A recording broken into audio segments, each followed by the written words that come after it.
Welcome back, Multi-Battle Conference. We are here with our first our first team interview of Season 5. Here we have the New England Patrats. Of course, we are the Amoonguss Burnouts. I am Matt. This is Anthony. We are here interviewing the New England Patrats for their Season 5 draft. We have Alex and Noglaca on the line. Go ahead and say hi, guys. Hi, my name is Alex. Hello, I am Noglaca. All right, and for your draft, we're just gonna run through the Pokemon here, and then we'll give you guys a chance to talk about the mons that you picked. So first, your first pick, you guys went with Thunderous Incarnate. Following that up with the Urshifu G-Max Single Strike form, classic VGC Series 7 combo there. After that, you picked a third S tier in Amoonguss, followed by some B and C tier mons. We've got Gothorita, Lapras, non-Gmax. We've got the Magmar, Steelix, Mawile, Zorua, and Trapinch finishing off the draft. So why don't you guys tell us a little bit about this draft? Why did you pick what you picked? What do you like about it? What's important about it? For our first three picks, we wanted to have like a hyper offensive uh trio, and those trios are very popular in VGC and very threatening. The next three are a semi perish mode and a follow me user. The last three or four mons were just filler, since they were from low tiers, and yeah, they're from low tiers. No Glocka, anything to add? And yes, and we didn't want to go for just straight out only one strategy, with the team being either just straight out hyper offensive or straight up Perish Trap. We also did pick certain ones that can multi-purpose, even though they're well known for just of those strategies, and hopefully it makes the opponents, when we go against them, guess what we're going to do next. For sure, yeah. It adds a certain sense of versatility that you have a couple of distinct modes there. Even the trap hinge serves a purpose as being able to trap stuff in for Parrish. Oh, true. I didn't even realize that before. Definitely. I didn't even realize So that even until all the now. way That's down, the Zorua, can do some shenanigans with, what is this? It's not disguise. It's illusion. Illusion. Yeah. Yeah, illusion. True. Yeah. All right. So next, we're gonna go into your how we graded you on your draft. We have a couple. We have a group of four different metrics here. Your first, the first one we're going to talk about is how you did during the draft and your draft order. You want to take this one, Anthony? Yeah, so for your draft, we gave you a C minus. One of the main reasons is that we saw that you guys took 3 S tiers right away. Something that really hasn't been done typically in our draft format before. I don't think we've ever seen three Yeah, S tiers. We try to look back at some of the other teams that have been made. I thought that one of them had 3 S tiers, but this is the first time that it's been done. And the reason why we're marking you bad for that is because the reason you see is everything else that you have is very, very limited. You're picking out of a lot of B, C tier stuff. I don't believe you guys have one A tier Pokemon, which was probably one of the more deep pools of Pokemon, a very useful Pokemon that we had. It was an A tier. So you kind of see that in the rest of your draft. While we did like those top 3 picks, we had to mark you down a little bit. Gave you a C minus on that draft grade. But it's one of those things where it more is a mark, not so much on the composition, but just how you got that composition, and going for 3 S tiers and pigeonholing yourself into grabbing some things that might not have been optimal for your strategy, because obviously, Gothorita isn't the shadow tag user that you really want in a Parish song mode. You probably want something along the lines of like Gothitelle or any of those type of Pokemon. Even something like Gengar with the ability to trap stuff in, the Gmax Gengar. So It's just it's a little disappointing that you had to kind of fill it in with these more mediocre role fillers. So because of that, we had the top three picks, but the rest of the roster just was a little bit lackluster for us. So we gave you that C minus. Your next grade, we did bump you up to a C plus on synergy here. Your top two, your the top two pair right there, the Thunderous Incarnate and the Urshifu Single Strike. Those two do work very well together. It's a common combination you see in VGC. They work especially well together because given the moves that they typically run, Thunderous really enjoys maxing, while Urshifu kind of doesn't. The typical Thunderous in VGC is going to run like Fly, Superpower, and Wild Charge, all moves that have pretty significant drawbacks that you don't have when you max. And then the Urshifu, if it maxes, it's missing that crit on Wicked Blow, and the max Knuckle is going to be weaker than close combat. So it's a nice combo to have there. The Urshifu really benefits from those max air streams. There's definitely some serious synergy there. We like that you have a Firewater Grass Core in Amoonguss, Lapras, and Magmar. The only issue with that really is that it's clearly a very defensive core. The Amoonguss, obviously a very bulky redirector. Lapras is known more for its bulk than its offense, and Magmar generally being run with an Eviolite. They're not really going to put on the offensive pressure that I think some of our other Firewater Grass cores are going to do. But I think they usually you want to see a little bit more versatility in those typing cores. But the Goth and the Lapras, I think, definitely have some synergy. Like you guys said, you wanted to go for a Perish Trap mode, and even the Trap Inch actually is going to help with that. So there is some decent synergy here. I'm wondering if maybe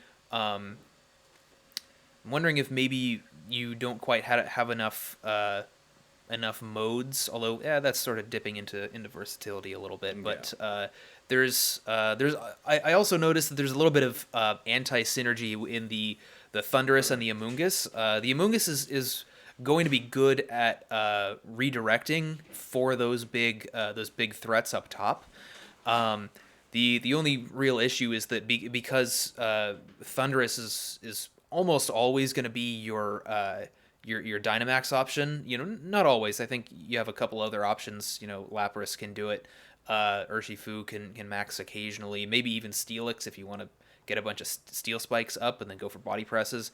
But generally, I think it's going to be Thunderous, and that's going to mess with Amoonguss's ability to spore your opponent if your Thunderous is setting up that electric terrain with the max Lightning. So synergy seems okay. You've got an important type core. You've got an offensive combo. Part of this...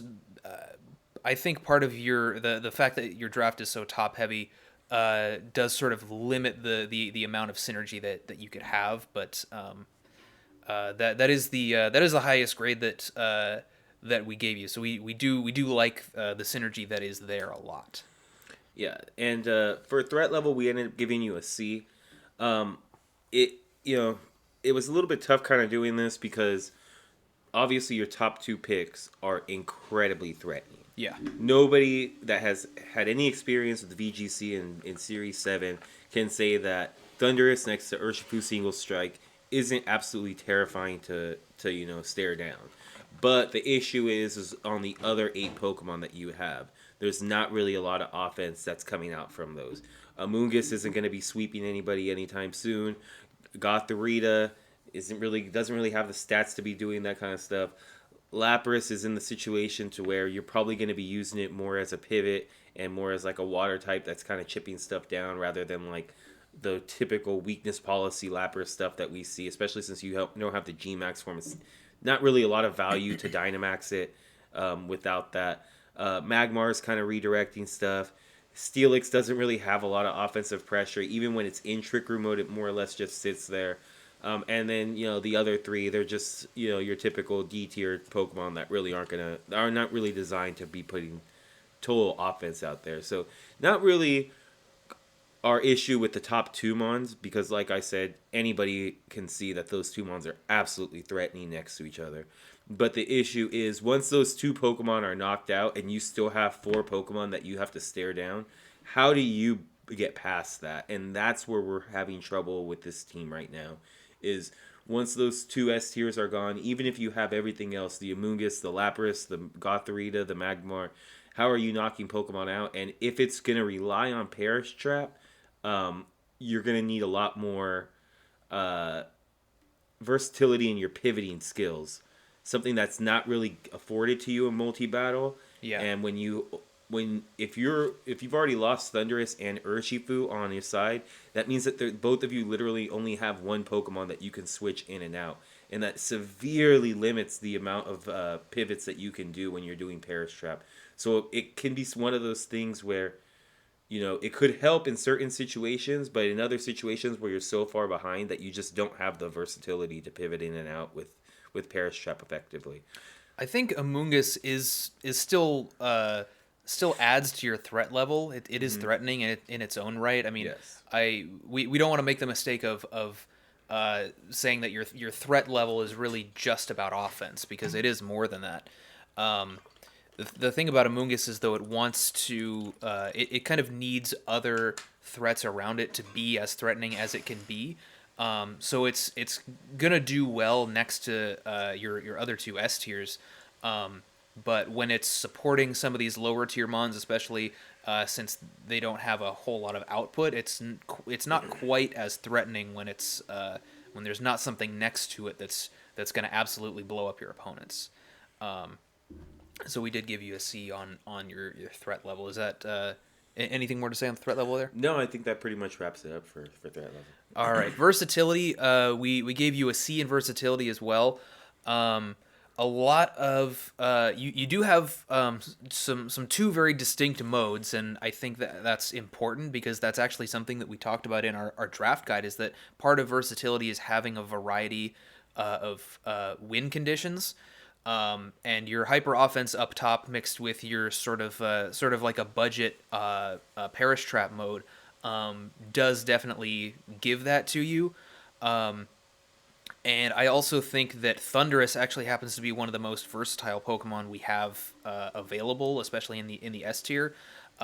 It can be a physical sweeper with Defiant. You can even run a special sweeper with Nasty Plot.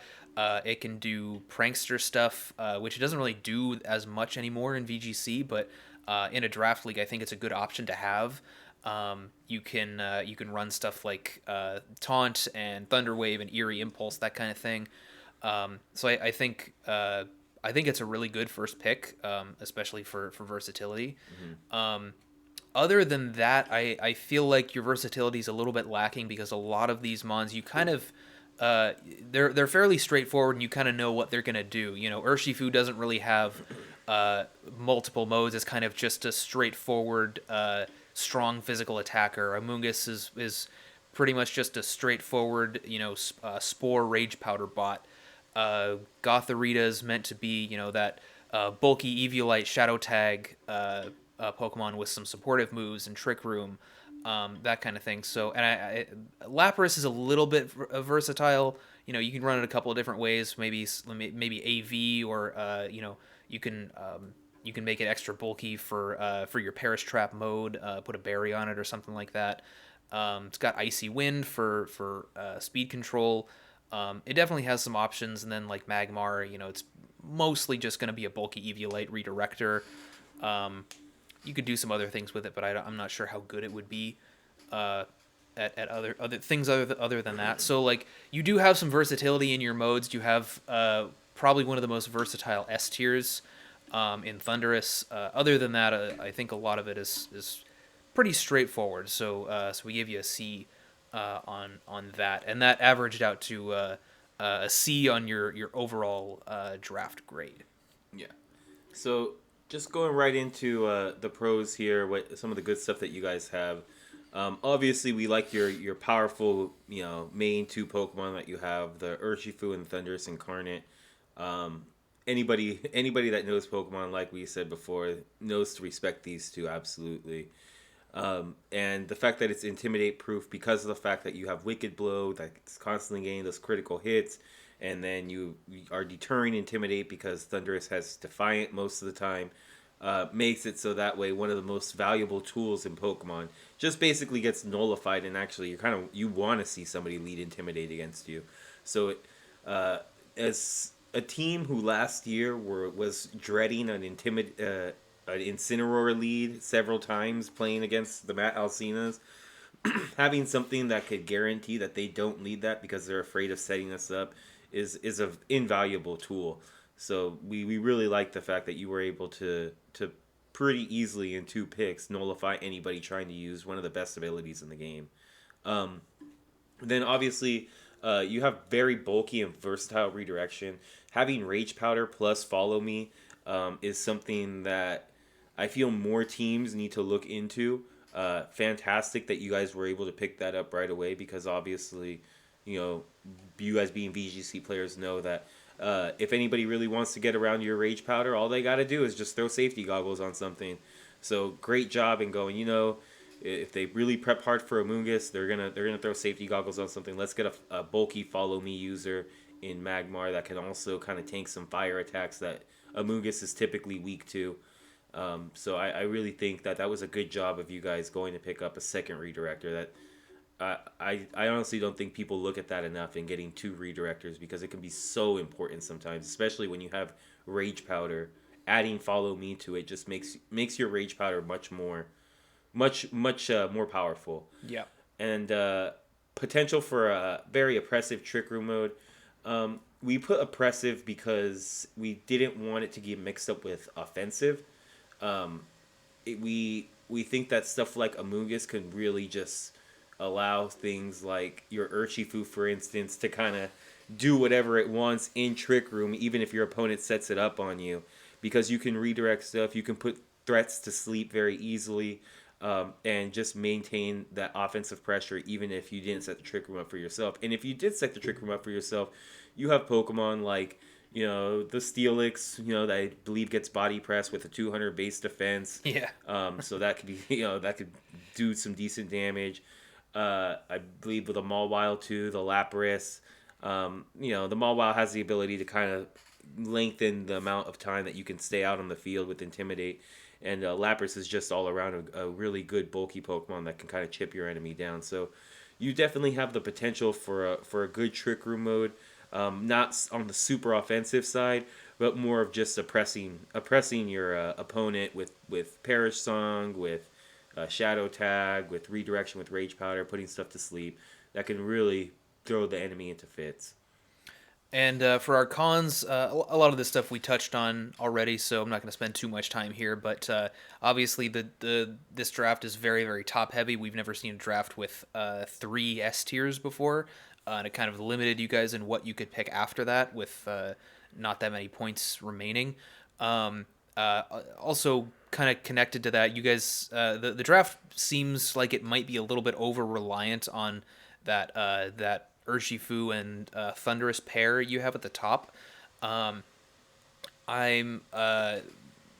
obviously you have your Perish Trap mode, but I don't know if we've ever really seen a Perish Trap mode in multi battles before, or at least one that was especially successful. So I think you guys might be a little bit over reliant on that hyper offensive mode that you drafted.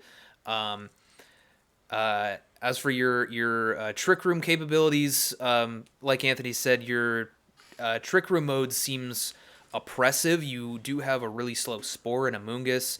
You have a lot of bulk, so you can I can see you guys successfully kind of bulking it out against an opposing Trick Room mode, being able to kind of stall it out with stuff like Eviolite Magmar and Amoonguss and Lapras.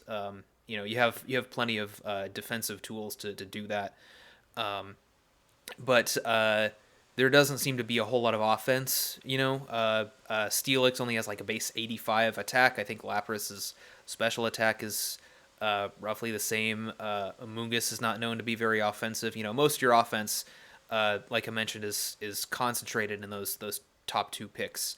And then, of course, there's the anti-synergy I mentioned between the Amoonguss and the Thunderous, since it seems to me like you're going to be maxing the Thunderous most of the time, and it's going to be wanting to set up that electric terrain with the max lightning. So that's all we got for our analysis. Next, we're going to move into some questions for you guys. You want to start off with our first question? Yeah, so the first question, I'll go ahead and direct this to you, Alex. And then you can Alright. jump in later, Noglaca. The three S tiers, what were your guys' expectations going into the draft on budgeting, and how did those expectations shift? We didn't expect to get three S tiers. We didn't expect to get three S tiers because we didn't realize that most of these three mons were very expensive, and we realized after Urshifu or Amoonguss that they are 90 or they're S tier. So And- So it wasn't on purpose. Yeah. Yeah. And I also want to chime in that we also didn't think much about the sort of multi-battle draft league aspect. We were thinking a little bit too much on the VGC, just trying to put the three most common, well, not most common together, but the three most common VGC Pokemon from like Series 7, and hopefully that would be enough, but didn't think about how that would affect us with our drafting later on. Okay, and I was going to ask as well. So you guys ended up having to go for some of the B and C tiers pretty early. Would you say that you guys got the B and C tiers that you guys wanted coming out of the draft? I think we did because our one of our other mode of the team is Parish, so we wanted to get a Parish mod to work with our Parish mode. So we got Gothorita and Lapras, which both get Parish. anything to add there, Noglaca? Did you guys did you get everything that you wanted, or did you guys get sniped at all? I don't really think so. Okay. It was kind Yeah. of we already put too much weight on our own selves drafting the three S tiers, so it's kind Right, yeah. So the you had the budget Parish Trap mode is something that you already had your eye on already, right? Yeah. of yes. Fair enough.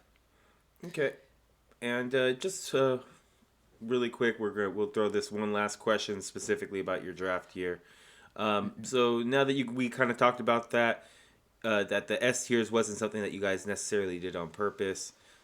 Plans for the future. Were you guys planning on doing any particular transactions? Obviously, you don't have to get specific on which Pokemon, but are transactions and changes for this team in the future? I think we will get some transactions because depending on how we do in the first couple weeks, we will definitely get some transactions.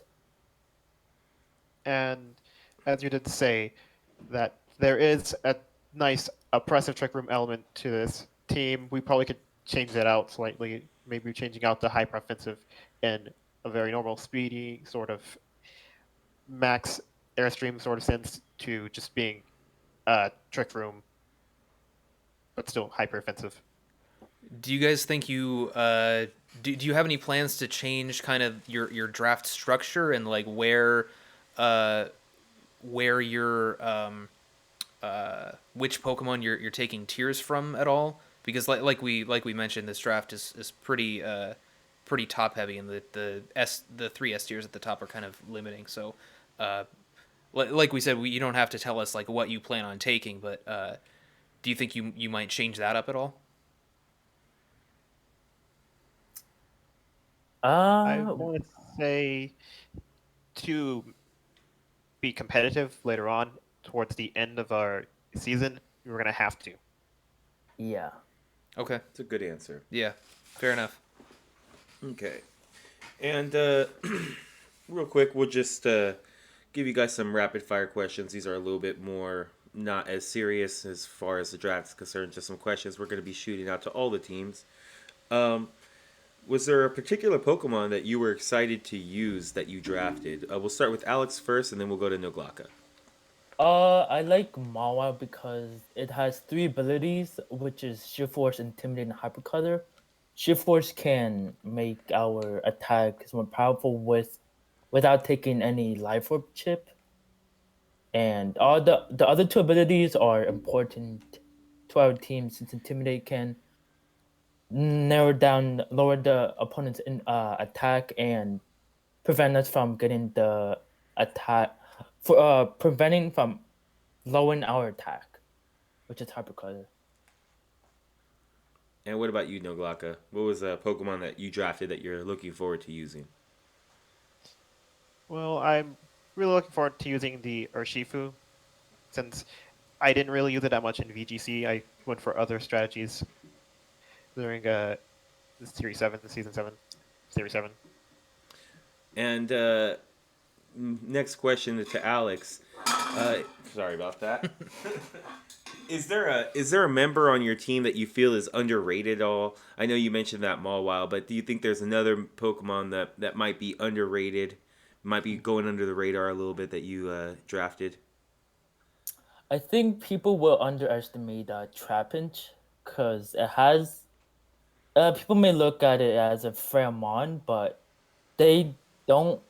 They might overestimate its attack and speed, since once it gets under Trick Room, it can potentially get some KOs.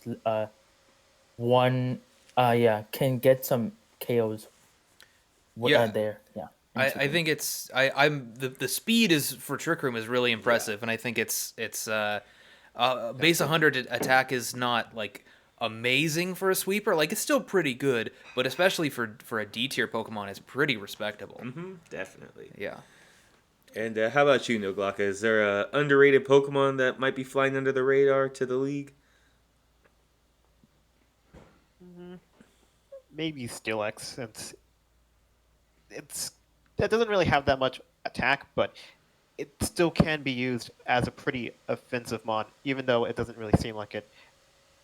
It would be doing sort of things out of the norm, sort of like Dynamaxing it and using certain moves to make it offensive, but it's it's not like it's completely unusable or completely usable. It's sort of just that you turn a blind eye on it and people won't even notice, and it might just have time to shine this time. Yeah, for sure. I think it's actually it's it's definitely one that's flying under the radar. I was actually surprised to see it picked at all, to be honest. It was something that we had considered in a previous year, but its attack stat just kind of deterred us from taking it. But actually have some decent coverage. It does have the if you max it, the stab, max quake, and max steel spike combo together is really really nice, especially since you guys have a lot of bulky stuff. You could put something next to it that would really benefit from the boosts. Body press with base 200 defense is insane, especially on a Pokemon that can go for steel spikes or iron defense. I really hope you guys do something good with it because I think it's a really cool mod. Yeah, definitely. Any final thoughts on your draft, or any thoughts on what we had to say about it?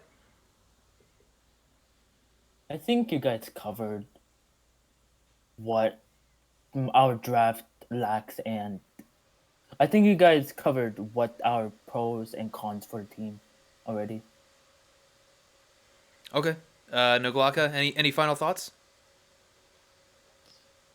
Um, I wanted to say that we are mostly VGC players, so coming into this, it's going to be a lot differently, or function a lot different than if we were doing it in the standard doubles. Mm-hmm. But I feel like that it's just a learning curve that we're going to get used to. Drafting 3 S tiers just because we were so used to them in VGC will come back to haunt us, but it's only the start. We can always change it out and fix ourselves up before the end. Yeah, I think that's totally fair. I know that the first time we played in a draft league, drafting, allocating our points correctly, and drafting a really solid team was difficult. And frankly, we didn't really get it right until we made some crucial transactions later in the season. So, I think a lot of people can sympathize with coming from a more VGC centered mindset, and then coming into this draft league with where not only is drafting different from VGC, but you're using a lot of Pokemon that you'll never see. You're using a lot of Pokemon that have some interesting transfer moves that you're not going to see in VGC, like that Magmar. There's a lot of Pokemon that get Tailwind that don't in VGC in Generation 8. Yeah, there's definitely a pretty significant learning curve, and I think since we have mostly VGC players in this league, whether they're new or whether they were new once upon a time, I think they can all sympathize with that. So I totally see where you're coming from there. Just to add too, you guys are absolutely right in the sense where like it is a skill to try and get these like drafts down properly, and you guys obviously know Pokemon pretty well. I have faith that you guys are going to be able to make a few transactions and turn this team into a monster. We joked around it earlier before we started recording, but this is a successful franchise here, the New England Patrats. They've more or less made the playoffs every year, and they've been dominant throughout the regular season. Alex, you're more than a capable player. Noglaca, I know you from the local scene, and you have proven yourself to be a great player as well. So I'm excited to see what you two can do. Obviously the team is not what you guys aspired it to be, I'm sure, from the beginning, but I think this team's in the right hands with you two. You guys are going to be able to make the right moves. Just before we sign out here, I forgot one more. What are you guys' expectations for the season? Alex, go ahead. I think we will have some wins, but I think we're gonna get more losses than wins, depending on if we keep this kind of team that we have right now. Mm-hmm. Yeah. Yeah, I think that's fair, but I think you guys can get more wins than losses if you guys make the proper transactions. I have faith in you guys. And what about you, Noglaca? What are your guys' expectations going into the season? Well, I'm not really sure what my expectations are in the sense of wins or losses, but I do expect to have a much more fun time than doing VGC, since that is much more serious, trying to get to Worlds and all this. It's just more of a fun way to get to know other people who love the game just like me. Yeah, absolutely, man. This is a great group that we have. We're extremely grateful to have you two in it. We think you guys are fantastic, and we're excited to see what you guys can do. All right, I think that wraps it up, huh? Yeah, I think we're good. So we will thank you guys again for coming on, Alex and Noglaca. Good luck to you moving forward. I hope to see some really cool things coming out of this team, especially some of these lower tier ones. And I hope you guys end up, like we said, make the right transactions and end up getting more wins than losses, because that's it's definitely something that we are confident that you can do. So. Yeah, absolutely. So thanks again for coming on. And we will see you all. We will see you guys for the next interview. Stay tuned.